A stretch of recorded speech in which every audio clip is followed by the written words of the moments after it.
বাংলার প্রতিনিধি হিসেবে বিশ্বমঞ্চে সৌরভ গাঙ্গুলিকে বারবার দেখেছি প্রতিনিধিত্ব করতে। বাংলার দাদা, পশ্চিমবঙ্গের অন্যতম আইকন। সৌরভ গাঙ্গুলিকে পথপ্রদর্শক হিসেবে দেখে নতুন প্রজন্ম। মহারাজের সঙ্গে সবার সম্পর্ক ভালো। বাংলার রাজনীতি বা ক্রিকেট মহলে তাঁর সুনাম যথেষ্ট। বর্তমানে বাংলা ক্রিকেট বোর্ডে গুরুত্বপূর্ণ প্রশাসনিক পদে রয়েছেন মহারাজ।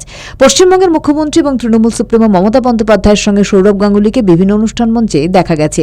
বিশ্ব বাণিজ্য সম্মেলনে মহারাজকে সবসময় এগিয়ে রেখেছেন মুখ্যমন্ত্রী মমতা বন্দ্যোপাধ্যায়। কলকাতা আন্তর্জাতিক চলচ্চিত্র উৎসবেও মুখ্যমন্ত্রীর আমন্ত্রণে মঞ্চে পৌঁছে যান সৌরভ। এমনকি 2025 সালে বীরভূমের বিতর্কিত নেতা অনুব্রত মণ্ডলের সঙ্গেও এক মঞ্চে দেখা গিয়েছিল ভারতের প্রাক্তন অধিনায়ককে, যা নিয়ে কম বিতর্ক হয়নি রাজনৈতিক মহলে। সূত্র মারফত খবর, মহারাজ তৃণমূলে যোগ দিয়ে এবারের টিকিটে প্রার্থী হবেন বেহালা থেকে। কিন্তু মঙ্গলবার তৃণমূল প্রার্থী তালিকা প্রকাশিত হওয়ার পর দেখা যায় বেহালা পশ্চিমের প্রার্থী রত্না চট্টোপাধ্যায়। বেশ কয়েকদিন ধরেই যে জল্পনা চলছিল, সেই জল্পনার ইতি পড়ল।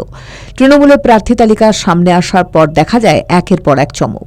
পাশাপাশি মুখ্যমন্ত্রী মমতা বন্দ্যোপাধ্যায় বলেন, 2026-এর ভোটে 226-এর বেশি সিট পেয়ে জিতব। 2026-এ 226টার বেশি সিট পেয়ে জিতব।